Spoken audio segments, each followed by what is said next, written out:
Welcome to WhiskyCast, cask strength conversation featuring news and interviews from the world of whiskey. I'm Mark Gillespie, and this is episode number 1094 for February 2nd, 2025. Coming up in a few minutes. We're very lucky to work for such a great family because they've given us every tool in the toolbox to be able to succeed and run a great bar and restaurant, and I think we're doing okay. I think we're doing it the right way. Andy Pope is the general manager and beverage director for the bar at Willett Distillery in Kentucky, which has been nominated for a James Beard Award. The bar and restaurant combines gourmet-level cuisine with a bar menu full of classic cocktails and neat pours of Willett's whiskies. I'll talk with Andy Pope later on WhiskyCast In-Depth. We'll also have the What I'm Tasting This Week department, Behind the Label, and much more. The news is next on this week's WhiskyCast. The second release in Dewar's four-part collector series, Dewar's Double Double 38-Year-Old, is now available. It's a tribute to the Scottish Highlands, and it's like nothing you've had before. More in a minute. Let's get started with the news. It's brought to you by the Dalmore. We have to start with politics this week. President Donald Trump imposed sweeping tariffs on Canada, Mexico, and China Saturday. The tariffs will take effect on Tuesday, with imports from Canada and Mexico being hit with 25% tariffs, with 10% tariffs for Canadian energy imports and all imports from China. Trump says the tariffs will stay in place until all three countries stop the flow of illegal drugs and immigrants into the U.S. Canada and Mexico responded with tariffs of their own targeting bourbon and other American whiskies, and Canadian Prime Minister Justin Trudeau urged Canadians to show unity in the wake of the tariffs. There are many ways for you to do your part. It might mean checking the labels at the supermarket and picking Canadian-made products. It might mean opting for Canadian rye over Kentucky bourbon, or foregoing Florida orange juice altogether. So far, the premiers of Ontario, Quebec, British Columbia, Manitoba, Newfoundland and Labrador, and Nova Scotia have ordered their provincial liquor agencies to pull American-made whiskies and other products off store shelves. Ontario Premier Doug Ford went one step further. His LCBO supplies all bars and restaurants in the province, and he's blocking them from restocking American whiskies. Quebec is doing the same thing. BC is specifically targeting products from so-called red states led by Republicans, and as of Sunday morning, Jack Daniel's and Jim Beam were no longer listed on the BC Liquor Store's website, along with Tito's Vodka from Texas. The U.S. is the largest market for Canadian whiskey, which will become more expensive with the tariffs, and Canada is one of the largest export markets for American whiskey makers. I should note that tariffs are not paid by governments, but by the companies that import goods from other countries. Reaction now. Chris Swanger of the Distilled Spirits Council worked with his counterparts in Canada and Mexico to try and get distilled spirits carved out of the tariffs, with no success. Just 10 days ago, Spirits Canada, the Discus equivalent to Canada, and the Tequila Chamber, we were all together in Washington, D.C.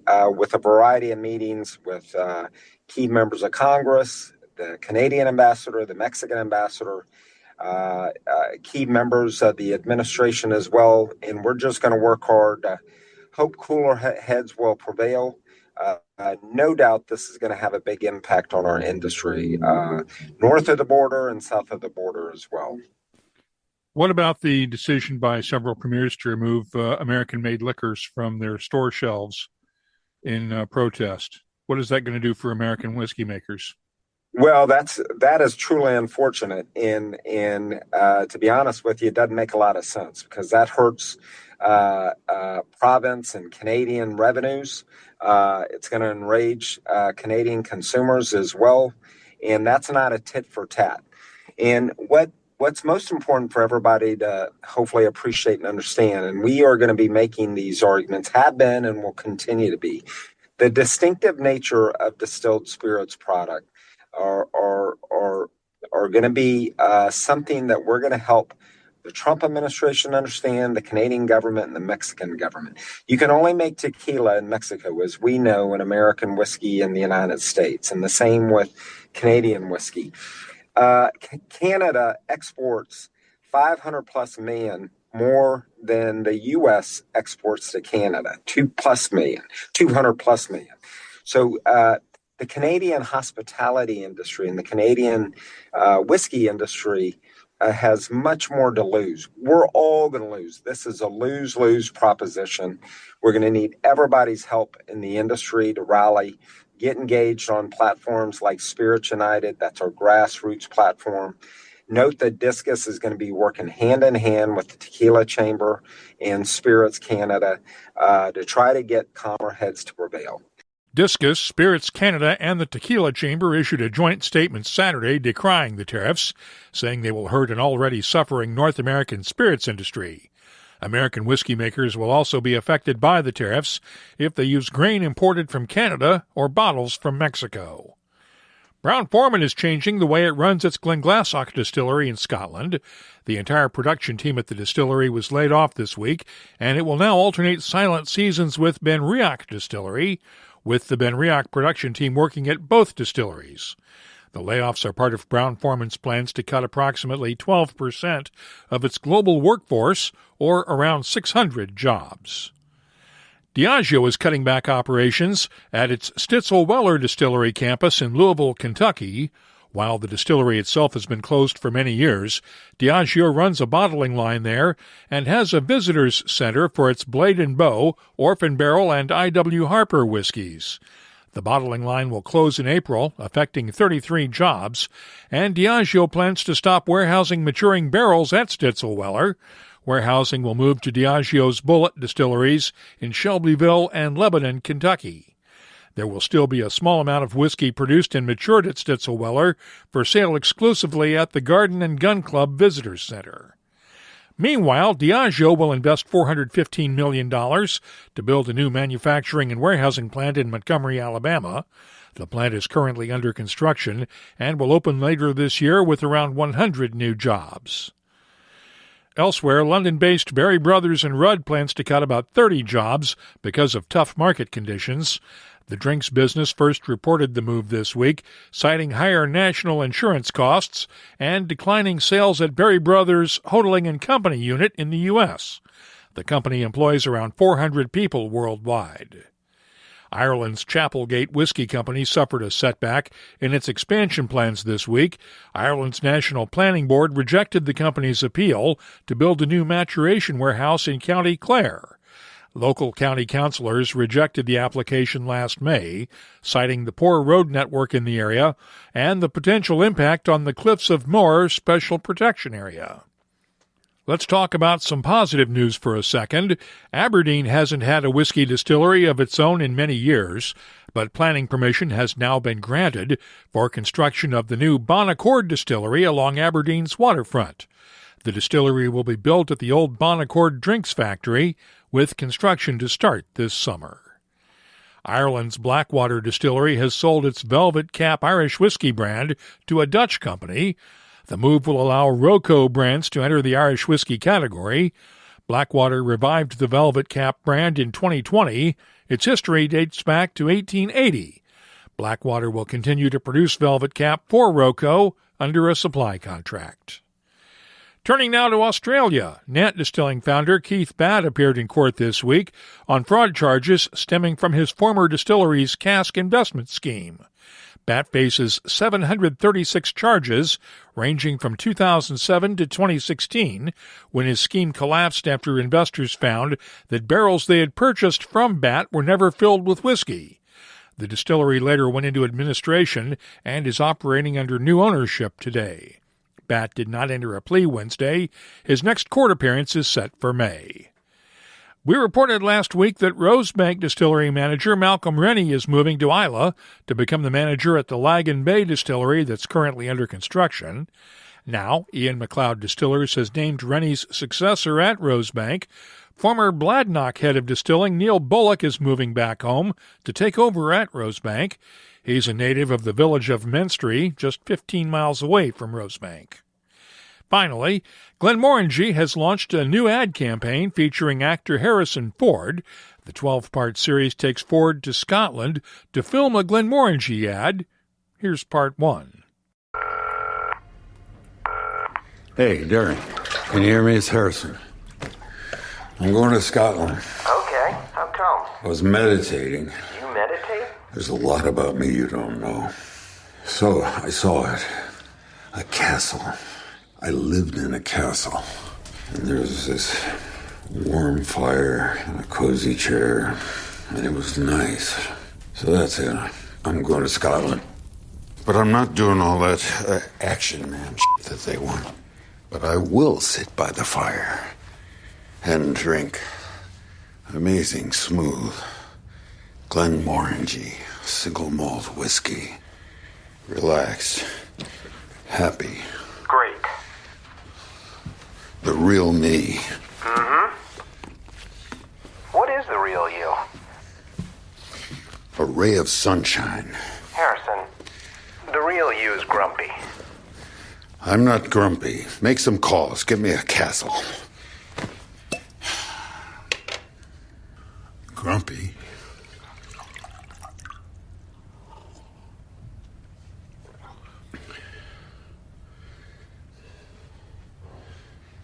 I could be a nice guy. Glenmorangie single malt Scotch whiskey. Glenmorangie's Melanie Goodman and David Blackmore told me Tuesday at the campaign's New York City debut that it's about reviving the brand's roots. We had a campaign a couple years back that was commercially successful, but we felt like it strayed away a bit from our Scottish roots, and we're embracing ourselves and getting back to who we are as a brand. And there's no one better to help us do that than someone who is an authentic whiskey fan and drinker. How did you guys convince Harrison Ford to do these spots?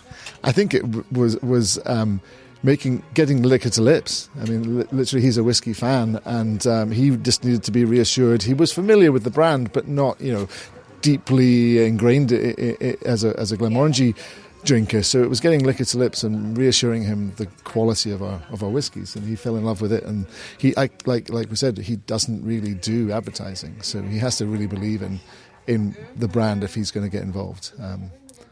I wasn't personally concerned that with the results. I knew as soon as we got the whiskey to him that he'd fall in love with it. 6 of the 12 episodes are available now at the Glenmorangie website and on YouTube.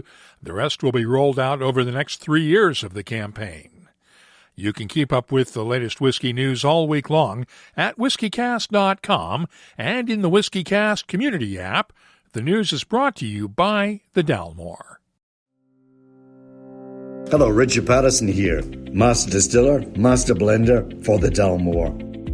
Whenever the team and I are in the world sharing our exceptional single malt, we like to keep in touch with Mark Gillespie and the latest news from WhiskyCast.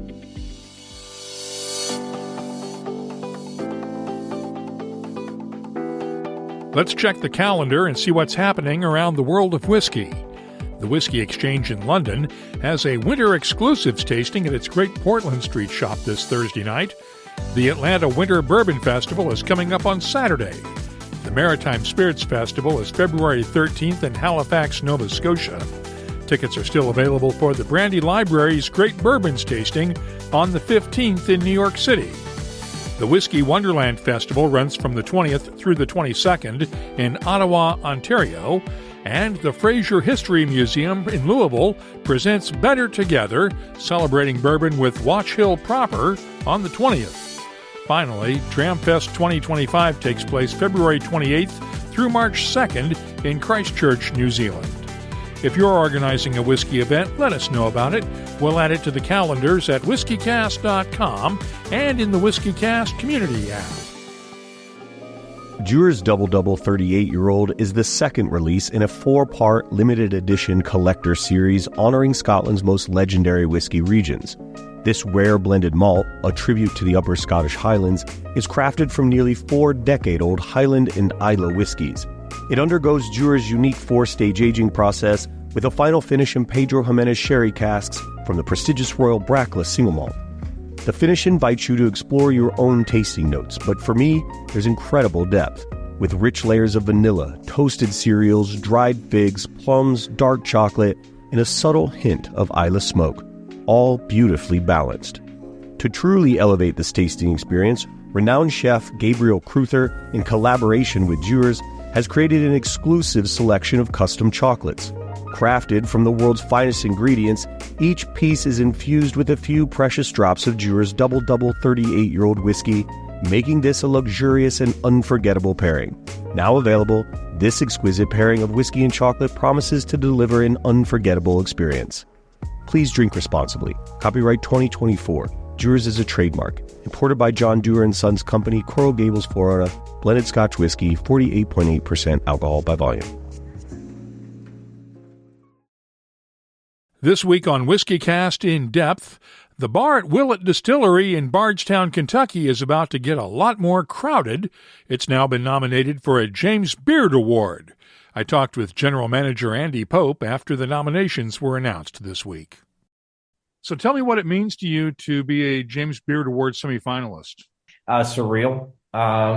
It's an incredible honor, especially because we are in such a small town, and to be recognized with a national award like that is a huge honor. We were blown away. We never thought in a million years that we would get a recognition like that. But at the same time, I'm not shocked because we have an excellent staff and incredible family that has poured their heart and soul into this concept. And the result has been a really unique bar and restaurant on the Bourbon Trail. So, we love what we do every day. And, to get some recognition is wonderful. But, we do it for, the guys and gals that love coming to the Bourbon Trail and coming to the bourbon capital of the world and getting to taste some, incredible whiskey and world-class food and cocktails. And we do it for them every day. And to get this kind of recognition is it's a great honor, but wholly unexpected. For those who are not familiar with the James Beard Awards, what is the significance of these awards? Well, sure. James Beard, the awards have been around about 35 years. So not as long as a Michelin star, but they are one of the highest recognitions you can receive in the food and beverage community. They scour the entire United States looking for restaurants and bars that exemplify excellent hospitality and a culture that breeds a love for the craft of making great food and drinks. And they've done a wonderful job over the years of curating their selection process to the point where they are very well recognized for their discernment in food and beverage. And again, huge honor. Really, really excited about it. It was the egg salad sandwich, wasn't it? Oh, well, that certainly didn't hurt. And funny enough, the egg salad sandwich, which is a creation of our chef, John Sleesman, almost didn't even make the menu when we were initially designing the concept and the menu. It was, I wouldn't say an afterthought, but it wasn't the primary driving focus of the menu. What we do at the restaurant is we serve small shareable plates, so kind of tapas style, but with an American twist. But John's always creating new things. We'll do everything from, hiramasa and crudo to maitake mushrooms to chicken thighs or turkey tails or the egg salad sandwich, which has become the iconic dish of the bar at Willett. And it's really interesting because we do eggs 3 different ways in one sandwich. So you have a more traditional egg salad recipe made with smoked Duke's mayonnaise, a Southern favorite. If you live in the South, everyone knows Duke's mayonnaise in the South. So we make our egg salad out of that after we smoke the mayonnaise to give it a nice smoky flavor. And then we toast brioche, make the sandwich out of that. And then we make an egg yolk jam out of the yolks from the eggs. And then we cure eggs overnight on a little salt and sugar, and those are grated on top. And we get our eggs locally from a farmer here in town, so they're delicious already. And then, sprinkle a little salt and chives on top, and you've got an iconic sandwich. But all credit of that goes to John Sleesman. He is an incredible chef. Has the increase in egg prices affected you guys at all?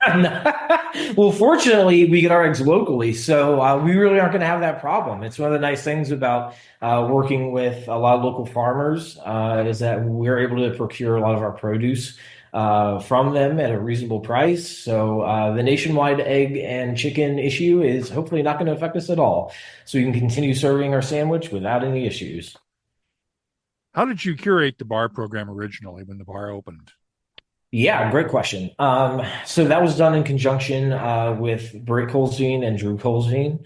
And what our main driving mission was to extend their distinctive hospitality to the bar and restaurant. So we wanted to design a concept that was an extension of their home, because this is their home. They're here every day. This is a family-owned and operated company, so they are on site every day, working hand in hand with everyone that works for this company.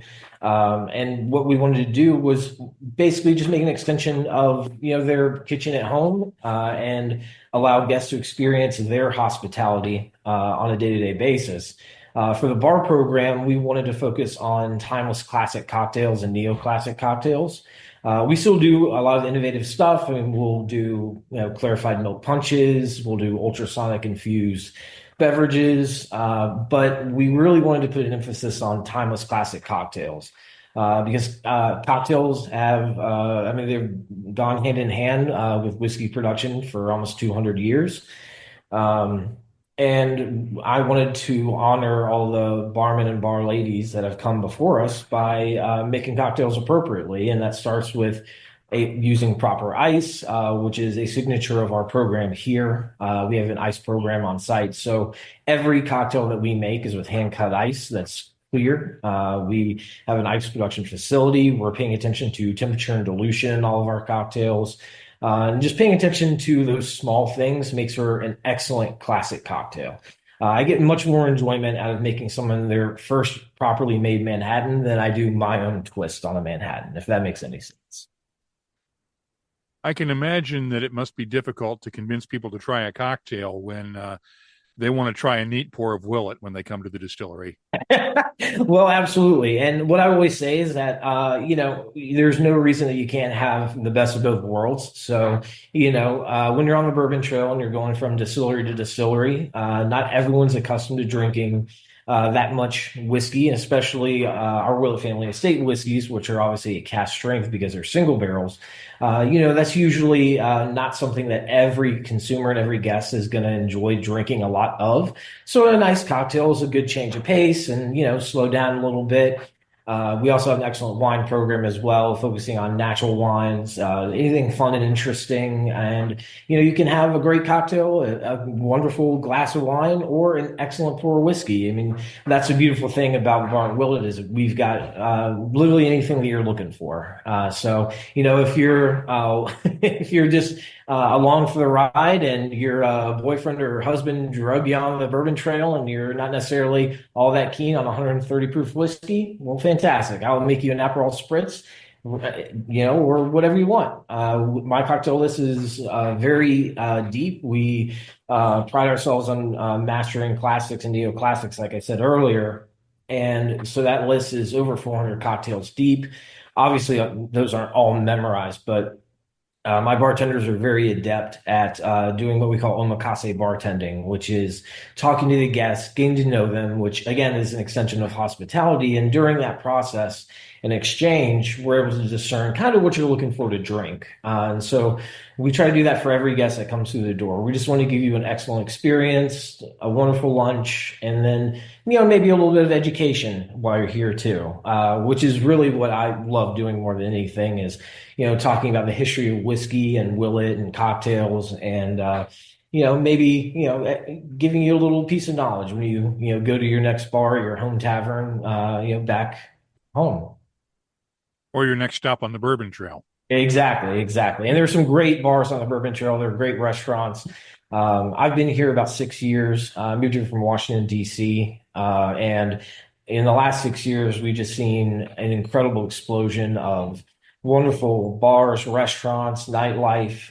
It's really come a long way. And there's a lot more room for growth, too. Bardstown is a beautiful little town, but it's growing immensely. And we're excited for the future. What do you attribute that growth to? Well, I think it's twofold. Primarily a rediscovery of America's spirit, which is bourbon, as I'm sure you well know and your viewers know. And with that rediscovery that, bourbon can be, as delicious as any other whiskey produced on the planet, people garnered a huge interest in the families and the history behind who makes these whiskeys. And fortunately, a lot of those families and companies are still around. And Willett is one of the more historic whiskey producing companies and families in Kentucky. And I think being so centrally located in the United States allows it to be a very easily accessible area for a lot of people that live in the Northeast, Midwest, and the South. It's a pretty easy drive to get here. So it's, a really fun way to rediscover some true Americana without having to, travel all that far. What's up for the special today on the menu? Oh, we're actually working on sourdough right now. So we're making some sourdough in-house right now. And we're going to dress that with a little stracciatella, some local honey, a little olive oil. Again, simple ingredients, but done the right way, which is a hallmark of both John Sleesman and myself when it comes to food and drinks. We're big proponents that, you can take very simple ingredients and prepare them correctly, and then they can be absolutely delicious without doing anything too extravagant. That sounds extravagant, though. I appreciate that. It's just we care a lot about our craft. We love what we do. And we're lucky to work for a family that empowers us to be able to do whatever creative bug bites us that morning. We'll change the menu daily. I'll change the cocktail menu, if not weekly, almost daily. Whatever we just happen to be into, or we get a sting of creativity, the cuisines allow us to have full creative control over what we do at the restaurant, which is in our industry pretty rare. And really, really welcome. And we're very lucky to work for such a great family because they've given us every tool in the toolbox to be able to succeed and run a great bar and restaurant. And I think we're doing okay. I think we're doing it the right way. When do you find out about the next round of the James Beard Awards? Yeah, that'll be in early April. And then a couple months after that, they will have the award ceremony in Chicago. So we're looking forward to it. But we're already honored enough just to be nominated. To be on the list with so many great bars and restaurants is a tremendous honor and a reflection of the Colzine family and their ability to create a culture here that breeds creativity and a wonderful work ethic. And we work in paradise every day. This place is, our little corner of paradise in the world. And we're just really, really lucky. We all are. Thanks to Andy Pope of Willett Distillery for joining us on this week's WhiskyCast In-Depth. Let's start off the What I'm Tasting This Week department with the new Glenmorangie Original. It made its debut in 2024 as a 12-year-old single malt, replacing the 10-year-old that had been Glenmorangie's flagship whiskey for years.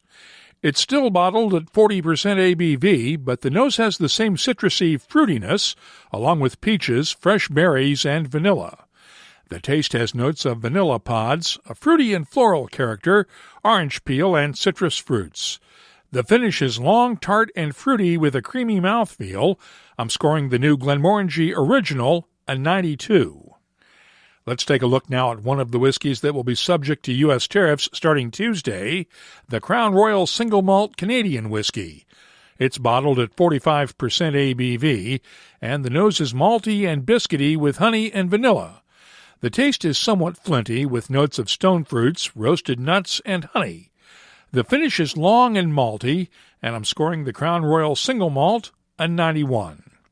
Finally, let's look at the Glenfiddich Grand Reserva 21-year-old rum cask finish. This one is bottled at 40% ABV. The nose is dry and dusty with touches of stewed fruits, a hint of molasses, red apples, honey, and vanilla. The taste has notes of dried apples, coconut, touches of dates and raisins, molasses, and toffee. The finish is long with a lingering oakiness and a subtle spicy touch. I'm scoring the Glenfiddich Grand Reserva a 92. I'll be adding these tasting notes to our searchable list of more than 3,800 different whiskeys from around the world. Check it out this week at WhiskyCast.com. The U.S. tariffs generated a lot of comments.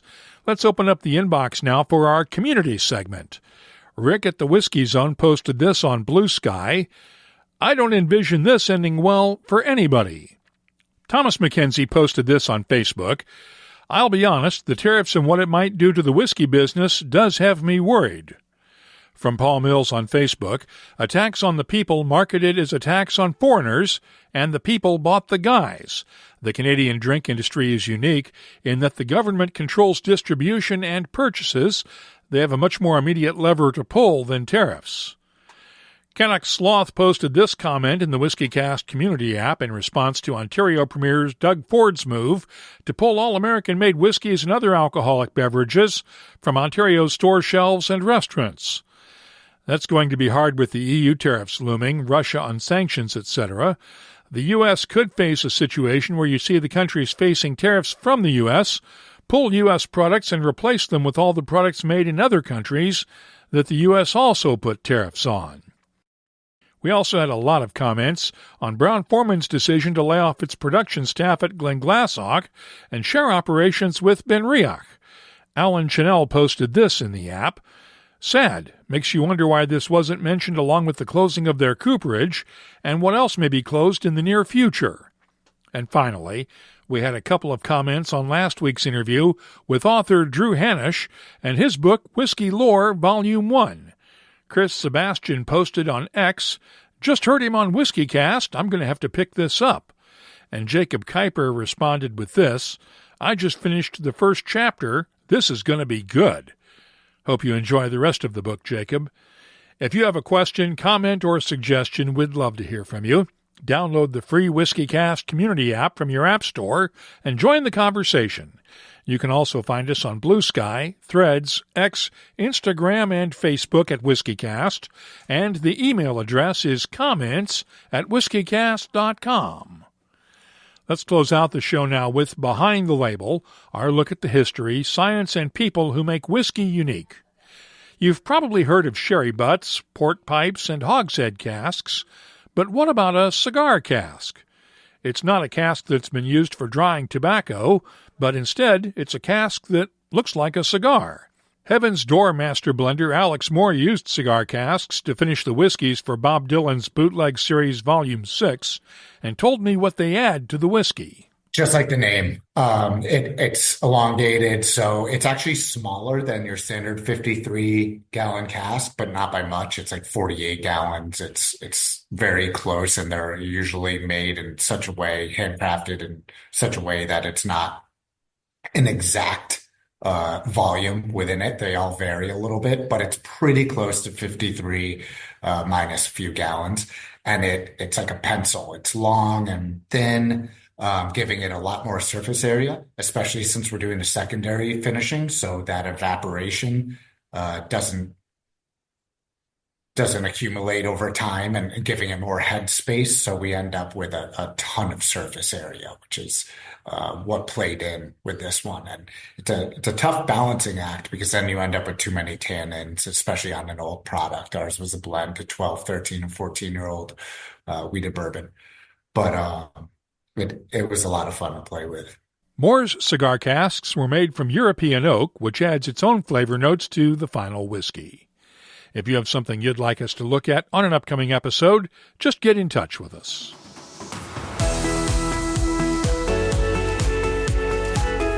That's all for this episode of WhiskyCast. You'll find links for the stories in this episode in our show notes at whiskycast.com. That's also where you'll find the latest whiskey news, my tasting notes, the calendar of events, the whiskey photo of the week, and, of course, a complete archive of past episodes going all the way back to 2005. Get in touch with us, download the free WhiskyCast community app from your app store, or find us on social media. We're on Blue Sky, X, Threads, Instagram, and Facebook at WhiskyCast, and our email address is comments@whiskycast.com. Dewar's Double Double 38-year-old blended malt has arrived, and it's a true gem for collectors. Secure a bottle and you'll be adding a rare piece of history to your collection. WhiskyCast is a production of Cask Strength Media, copyright 2025, and comes to you from the charming, yet regrettably dry town of Haddonfield, New Jersey. I'm Mark Gillespie, reminding you that when you drink, please drink responsibly. Thanks for listening.